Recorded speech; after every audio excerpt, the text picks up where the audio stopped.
Hola, buenos días. Mi nombre es Daniel Esteban Ramírez y voy a explicar la simulación y explicar el circuito. Para empezar, explicaremos el funcionamiento de operación del TL494. El TL494 es un circuito integrado que controla la señal PWM a una frecuencia fija. Para poder generar la señal PWM nos guiaremos en el comparador que viene adentro del TL494. Este potenciómetro que se ve acá lo usaremos para poder variar el ancho de pulso de la señal de PWM, tal como observamos en la simulación.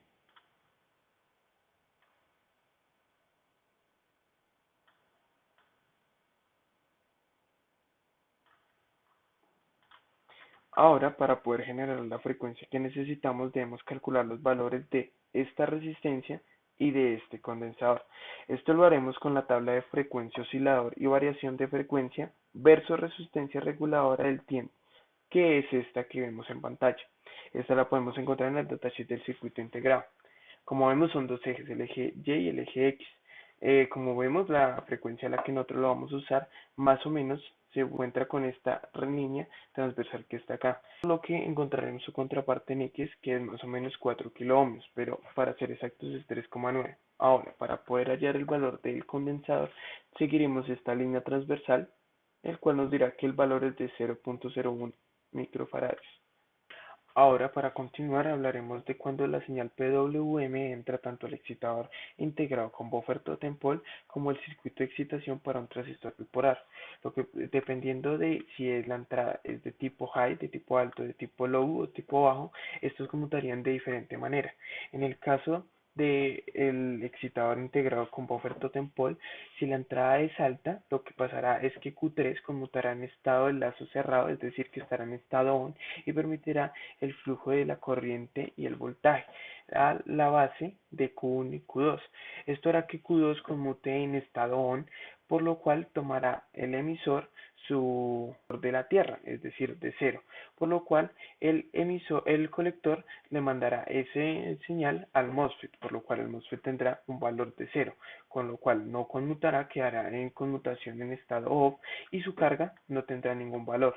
Pero si en cambio tenemos que la entrada de la señal PWM es de tipo low, de tipo baja, Q3 conmutará a estado off, es decir, de lazo abierto, y no permitirá el paso de la corriente y la energía.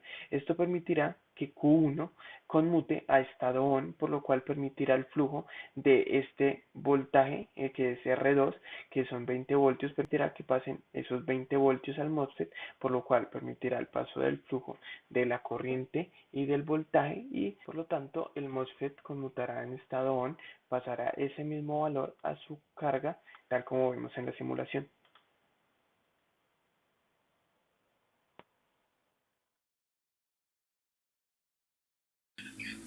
Tendremos de componentes potenciómetro TL494CN, capacitor de 0.0 microfaradio, este tocaría cerámico de la lentejita, resistencia de 3.9 kilo ohmios, en transistor 2N22, resistencia de 1 kilo ohmio, de 50 ohmios y de 20 ohmios.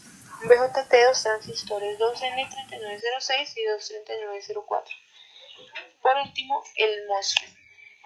Inicialmente obtendremos la señal PWM. El dispositivo TL494 incorpora todas las funciones requeridas en la construcción del circuito de control de modulación de pulso de PWM en un solo integrado. Contiene dos amplificadores de error, oscilador ajustable en chip, un comparador de control de tiempo muerto y un regulador de presión de 5 voltios al 5%, circuitos de control de salida. La señal que tendremos a la salida de este circuito será la de la PWM, y a continuación mostraré la hoja de datos y cómo irá conectado el circuito, que está conectado a un potenciómetro para variar la señal PWM. Irá conectado el capacitor y la resistencia que calculamos, que es de 0.01 microfaradio y de 3.9 kiloohmios, y la señal de salida será así. En la hoja de datos tendremos el diagrama de bloques donde veremos que hay dos amplificadores de error. Está el oscilador, está el control y está el valor de referencia. Tendremos la hoja de datos donde describe dónde va conectado cada pata, qué significa cada nombre que tiene. Tendremos el valor el voltaje de referencia, tendremos el voltaje de salida, tendremos un poco más de cerca del circuito de la PWM.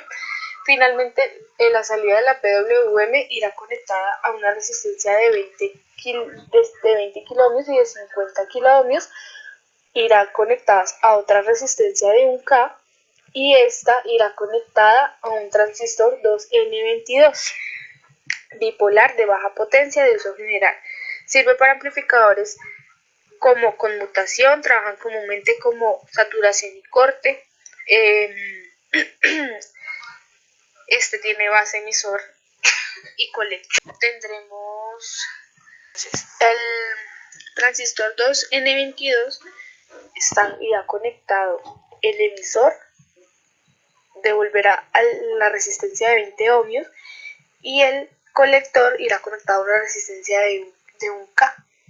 Esa resistencia de 1K está conectada al BJT, que son dos transistores internos, que son 23906 y 23904. El emisor del 23906 irá conectado al colector del 23904. A la base de los dos transistores bipolares irá conectado al colector del 2N22 y el emisor del 23904 al MOSFET, que es un dispositivo semiconductor utilizado para la conmutación y amplificación de señales. Tiene tres terminales: source, gate y drain. El drain irá conectada a la señal de salida del osciloscopio. El source irá al emisor del gate y al colector y emisor. Muy buenas tardes, mi nombre es Steven Bogoya Guillón. En este momento presentaré las observaciones y conclusiones del laboratorio de los circuitos para la conmutación a altas frecuencias del BJT y MOSFET. Inicialmente se puede observar que en la conmutación del BJT se encuentra como un interruptor eléctrico, el cual está entre las terminales de emisor y colector, y para que este funcione como un interruptor cerrado es necesario tener la suficiente corriente pasando por la base de este BJT, y esto dependerá de la resistencia que va a su base. Y para que este BJT se encuentre en un estado de desactivado o en el otro caso abierto, debe tener una corriente en sentido contrario. También se puede observar que en el montaje físico es necesario y debe verificarse los terminales de este transistor por medio del medidor de continuidad, ya que si erramos obtendremos datos completamente erróneos y en cuanto se haga la simulación no habrá ningún tipo de coincidencia. También se puede observar que los MOSFET son bastante usados, ya que en cuanto a su velocidad de conmutación es en nanosegundos. Igualmente estos generarán una mayor ganancia y también un mayor área de funcionamiento.